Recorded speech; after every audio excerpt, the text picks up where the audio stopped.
Olá, sejam bem-vindos mais uma vez a esse nosso pequeno instante de estudos aqui no Grupo de Estudos Irmã Angélica. Estamos estudando o Livro dos Espíritos, o livro 2, Mundo Espírita ou dos Espíritos, capítulo 4, Pluralidade das Existências. O tema de hoje, parecências físicas e morais. E a pergunta número 207 do Livro dos Espíritos diz assim: frequentemente, os pais transmitem aos filhos aparência física. Transmitirão também alguma aparência moral? E a resposta? Não. Que diferentes são as almas ou os espíritos uns dos outros. O corpo deriva do corpo, mas o espírito não procede do espírito. Entre os descendentes das raças, apenas há consanguinidade.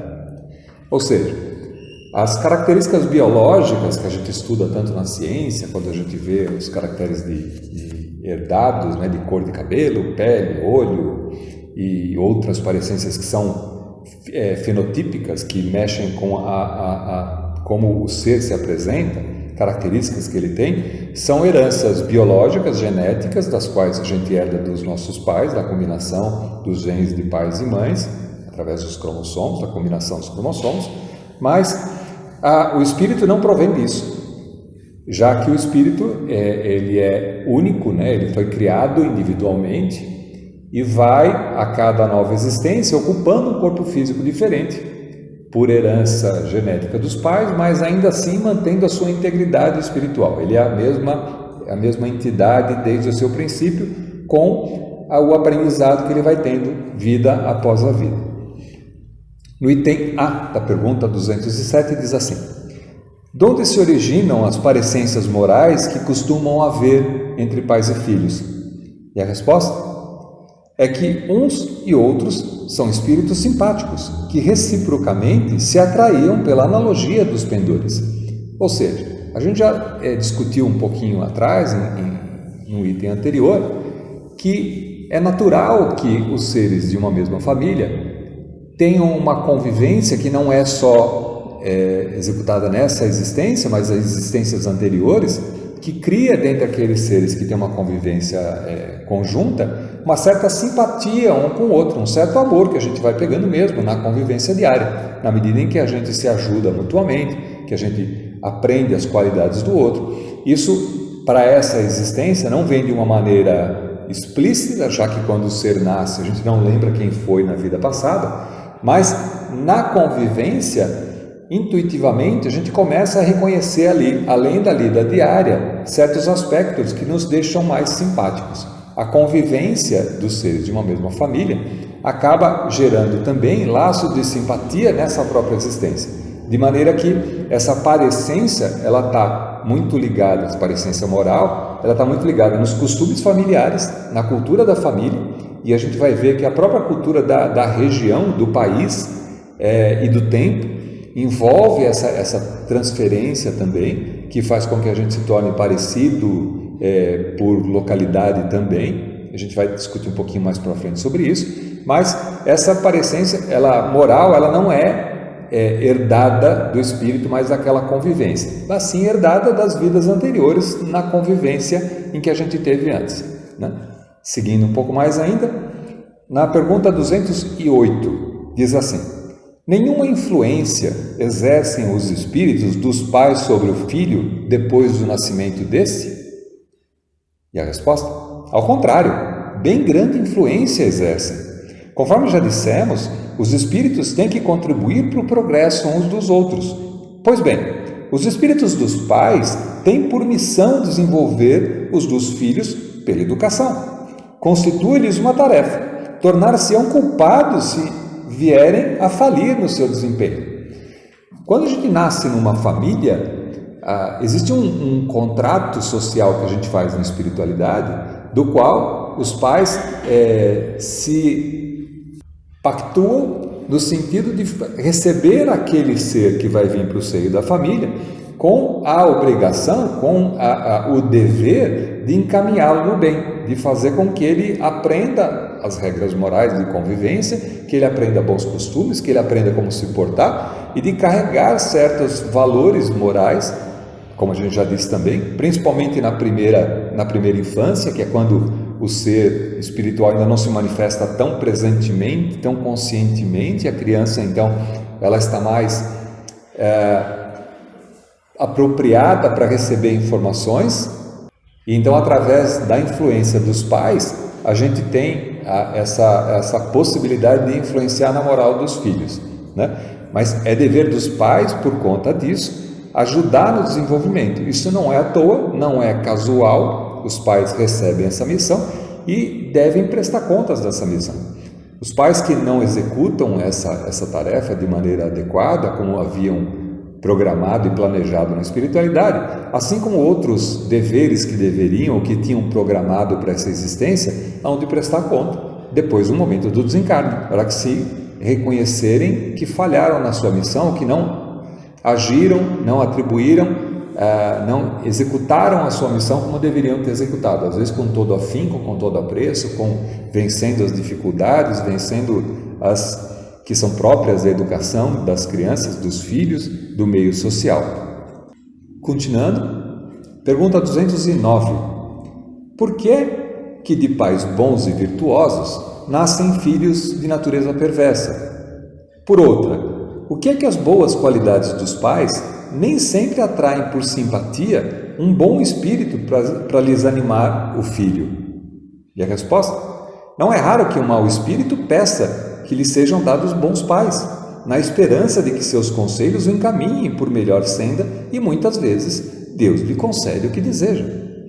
E a gente também não pode esquecer que esse relacionamento de nascer na família ou nascer com determinados pais está muito ligado também nas nossas existências anteriores, na medida em que a gente adquire débitos na convivência com as outras pessoas. Então, há um ser que se ache que seja prejudicado por um grupo de pessoas, por exemplo, para citar um exemplo bastante florido, vamos dizer assim, né, ou romanceado, né? A gente tem casos na literatura espírita onde, por exemplo, um casal casado, um dos dois, ou o homem ou a mulher, acaba traindo a confiança do parceiro e se relacionando com um terceiro, né? E esse relacionamento com esse terceiro faz com que aquele que tenha sido desprezado fique muito ruim, fique muito mal pela conta de ter sido desprezado, de ter sido deixado de lado. Então pode gerar ali um sofrimento muito grande.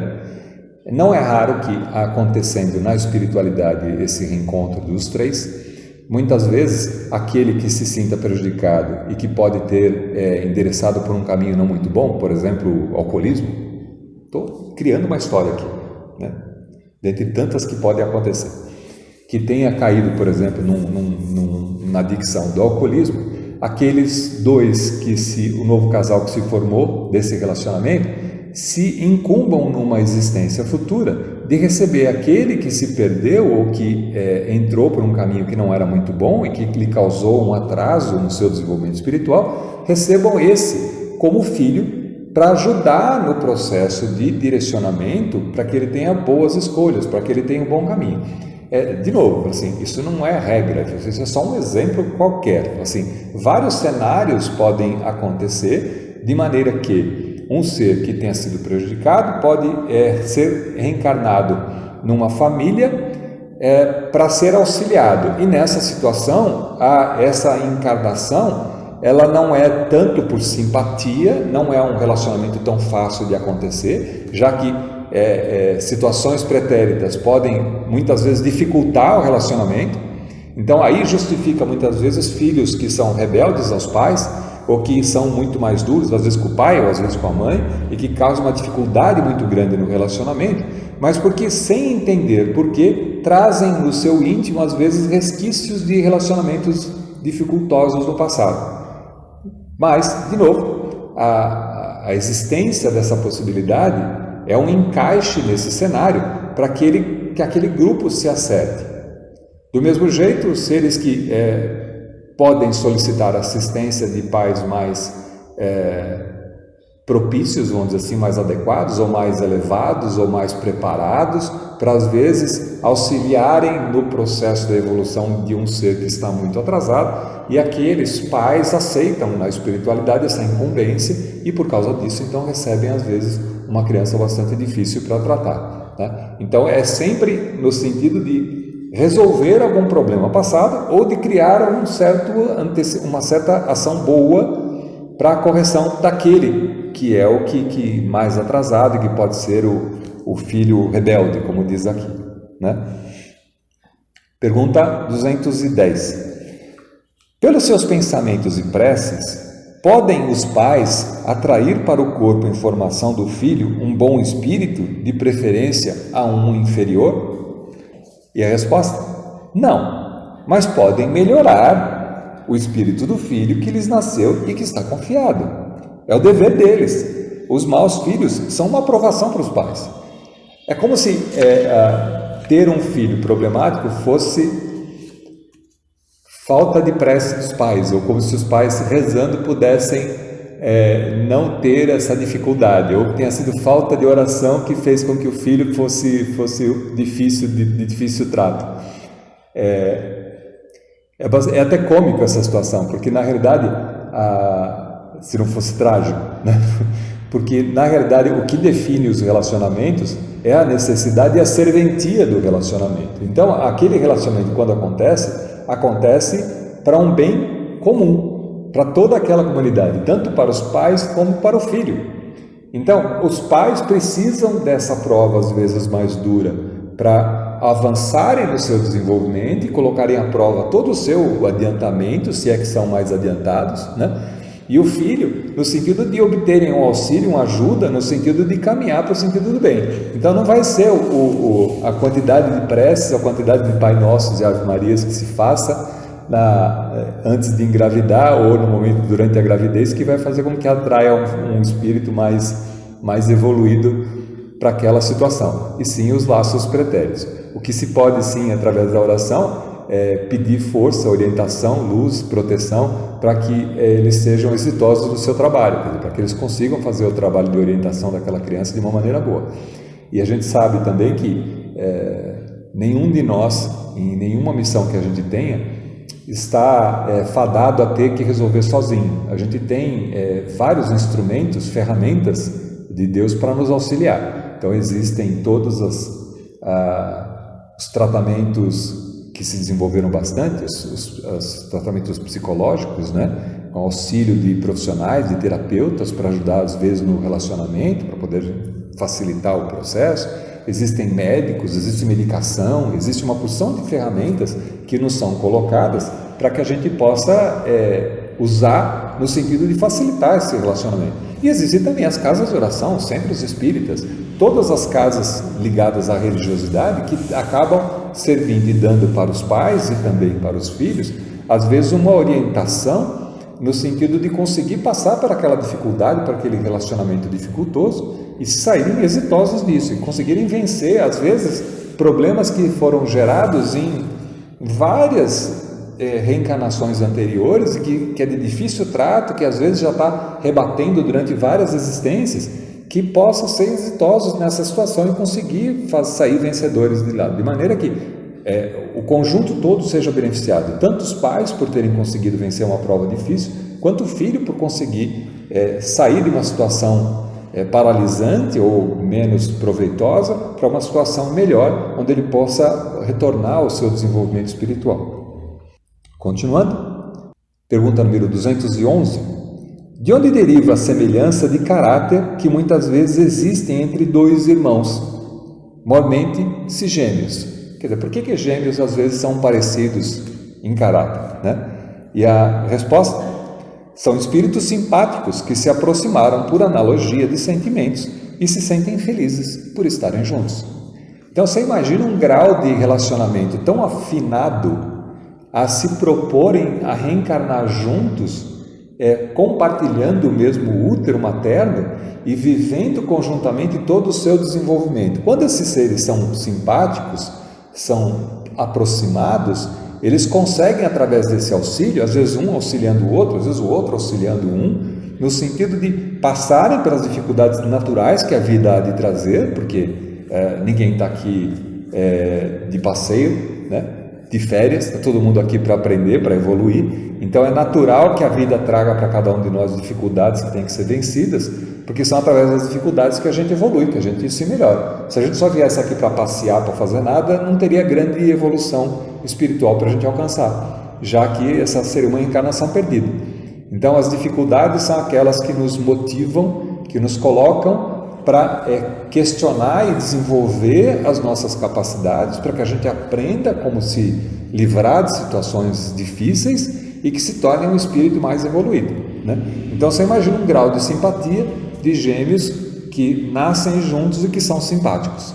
Mas existem os casos não tão simpáticos também, como vem logo nas perguntas seguintes aqui. Pergunta número 212. Há dois espíritos ou, por outra, duas almas nas crianças cujos corpos nascem ligados, tendo comuns alguns órgãos? Está falando no caso daqueles gêmeos que nascem colados, às vezes compartilhando órgãos, né? Então a resposta sim, mas a semelhança entre elas é tal que faz-vos pareçam, em muitos casos, uma só. É lógico que se existem duas consciências habitando aquele serzinho ali, se tem duas mentes, duas consciências diferentes, embora dividindo um mesmo corpo físico, existem dois espíritos ligados ali. Às vezes, por conta desse compartilhamento, a gente tende a enxergar ou tende a entender que é só um ser que está ali. Mas é lógico que se existem duas cabeças pensantes, existem duas almas ligadas naquele corpo físico. E mesmo nessas situações existe uma razão para que isso aconteça também. Existem casos de espíritos que tiveram tanta dificuldade de relacionamentos anteriores, de se prejudicarem mutuamente, um prejudicando o outro prejudicando um, ora o outro, que às vezes nascem na dependência de um mesmo corpo, um aparelho físico, porque assim eles não podem se prejudicar. Eles são meio que condenados a conviver dentro de uma mesma cela, vamos colocar nesse sentido, para extraírem dali e aprenderem com a convivência. É lógico que existem casos e casos, inúmeros casos, mas, de novo, a questão da serventia desse processo. Quando isso acontece, e são raros casos que acontecem, mas situações bastante difíceis, você imagina o que não deve ser para os pais e para os próprios seres que estão ali, existem razões bastante definidas para que isso aconteça, uma serventia muito grande para que isso aconteça. É preciso confiar ali nos desígnios divinos, porque é aquilo que precisava acontecer.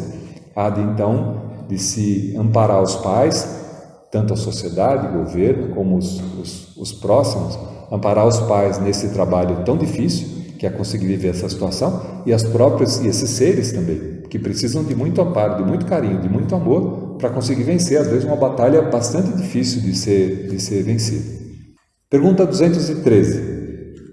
Pois que nos gêmeos os espíritos encarnam por simpatia, de onde provém a aversão que às vezes se nota entre eles? Que aí é a contraparte da simpatia anterior, né? E a resposta: não é de regra que sejam simpáticos os espíritos dos gêmeos. Acontece também que espíritos maus entendam de lutar juntos no palco da vida. Ou seja, a existência, o compartilhamento, às vezes, podem acontecer por espíritos que são tão antagônicos que são obrigados a conviver dentro do mesmo lar com uma definição de idade igual, compartilhando o carinho dos pais, as dificuldades que a vida vai acontecendo, para fazer muitas vezes que eles se tornem amigos. Porque o ganho de se considerar ou de conseguir a amizade do irmão gêmeo pode facilitar bastante nas provas e das dificuldades que a coisa pode acontecer, como a vida pode encaminhar. Então, de novo, o cenário, o palco define muitas vezes uma solução para um desenho, um cenário para uma solução de um problema pretérito. Alguma coisa que aconteceu no passado que gerou essa solução nova que veio no sentido de proporcionar para aqueles dois que compartilham dessa situação uma maneira exitosa de vencer os seus débitos passados. Pergunta número 214. O que se deve pensar dessas histórias de crianças que lutam no seio materno? E a resposta? Lendas. Para significarem quão inveterado era o ódio que reciprocamente se votaram, figuram-se a de se fazer sentir antes do nascimento delas. Em geral, não levais muito em conta as imagens poéticas. Ou seja, não tem muito sentido, né? O ser, enquanto está em formação no útero, não tem consciência do processo que ele passa, ele entra num processo de adormecimento para que ele possa construir, para que ele possa formar aquele corpo que mais tarde vai ser a sua manifestação. E tanto é isso que a gente sabe que, como a gente já disse, nos primeiros 6 anos de vida, o ser não está tão presente assim na matéria, ele está parcialmente na matéria, daí a possibilidade dos pais ajudarem na educação. Quanto mais passa o tempo, mais presente ele começa a se manifestar no corpo físico. Então, não dá para se levar muito a sério essas questões, seriam fatos bastante estranhos que os seres já começassem a briga dentro do próprio útero, porque significaria que eles estariam ainda num processo de consciência, né, para poderem brigar um com o outro. Não tem sentido isso, né? Então não dá para levar muito a sério situações desse tipo, né? Existem casos que eu vi algumas reportagens de gêmeos, às vezes, que por causa da formação, da maneira como estão instalados no útero, às vezes o tipo das veias que alimentam o embrião que está no útero, às vezes um suga mais sangue do que o outro. Então, às vezes um fica mais bem alimentado e o outro fica prejudicado. E às vezes o médico precisa fazer uma intervenção cirúrgica para dividir o fluxo do sangue que alimenta os dois seres para que eles se desenvolvam igualmente. Existem N razões para que isso possa acontecer. De novo, a gente não pode pensar que é um erro da natureza, ou que foi um erro de Deus fazer isso. Existe uma razão para que isso aconteça, mas está fora do nosso alcance de entendimento, e graças a Deus que a gente tem possibilidade de desenvolvimento da medicina, de auxiliar nesses casos também, de fazer algumas correções para que o desenvolvimento daqueles seres possa se dar de uma maneira mais fácil e boa para ambos, né? Tem mais algumas perguntas nesse capítulo, a gente não vai ser possível alcançar hoje, então eu vou parar por aqui, a gente retorna com a parte B, então, na próxima semana. A gente continua na próxima semana, então, esse tópico, parecências físicas e morais. Então, até lá! Então, gostou do nome? Claro, Feli, tá muito legal. Você sempre soube escolher nome, né? Então, Bárbara, esses aqui vão ser os seus pais na próxima encarnação. Muito prazer, viu? Eu tô super animada de encarnar na família de vocês. Obrigada. Que isso, imagina. Vai ser um prazer ser os seus pais. Tá tudo bem com ela? Mais ou menos, já tá. Eu sou um pouco tímida. Engraçado, eu tenho a sensação de que eu conheço ela. Sei, a voz é familiar. Peraí, Só sua, você não me esconde deixa aqui. eu ver você aqui. É você? Oi, Bárbara. Quanto tempo, né? É o quê? 100 anos? 107 anos, 8 meses e 5 dias que você me envenenou pra ficar com meu marido. Menina, o que a gente não faz por causa de um crush, né? Pois é, mas acontece que você era minha mãe, a pessoa que eu mais confiava, e fez tudo isso por causa de homem. Não seja injusta com a mamãe. Eu fiz isso por causa de dinheiro. Ele era rico, né? Não deu... Eu não vou reencarnar nessa família, não, de jeito nenhum. Calma, Bárbara. Vai ser legal pra vocês. Confia em mim. Como é que eu vou ter paz reencarnando na casa de uma assassina? Casa não, barraco, né? Até porque a gente vai reencarnar bem pobre, né? Ela precisa expiar alguns roubos que ela cometeu em vidas passadas, né? São joguinhos pequenininhos. Onde muito mamãe que é tanta bonitinha. Me tira daqui, pelo amor de Deus. Calma, Bárbara. Quando vocês voltarem pra Terra, não vão lembrar de nada disso. Amiga, você tá me jogando no ninho da cobra de olhos vendados. Olha, vocês capricharam na minha mentora, viu? Mas é por isso que vocês não vão lembrar de nada. Ela tá arrependida. Pediu muito a chance de voltar a ser sua mãe para fazer as coisas direito. Reatar os laços de amor, Bárbara. Como isso seria possível se vocês lembrassem de tudo? Você já ia chegar na defensiva e não ia dar oportunidade para uma nova história. Você sinceramente acha que ela tá arrependida? Tô, minha filha. Você não sabe como eu sofro só de lembrar a maldade que eu fiz com você. Tudo que eu quero é a chance de ser sua mãe de verdade. Poxa, A gente era tão unida antes, lembra? Como a gente era companheira. A gente era bem unida. E deixar tudo isso se perder por causa de uma bobagem. Olha, eu prometo pra você que na próxima vida eu vou fazer de tudo pra conquistar sua confiança. Não sei, hein? Não há chance. Vai, Bárbara, sem medo. Murili. É o quê? Murili. Vai ser seu nome. É mistura de Murilo com Sueli. É que você matou umas pessoas também. Ah, tá. Sabia que você ia amar.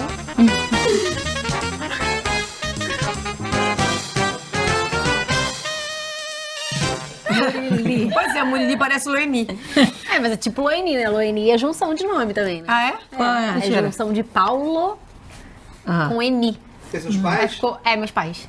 Loeni. Loeni. Olha que Nossa. bonitinho. Pô, mas Loeni ficou bonito, É, né? se fosse eu, por exemplo, ia ser Marquise. Porque meu pai é Marco e minha mãe é Denise.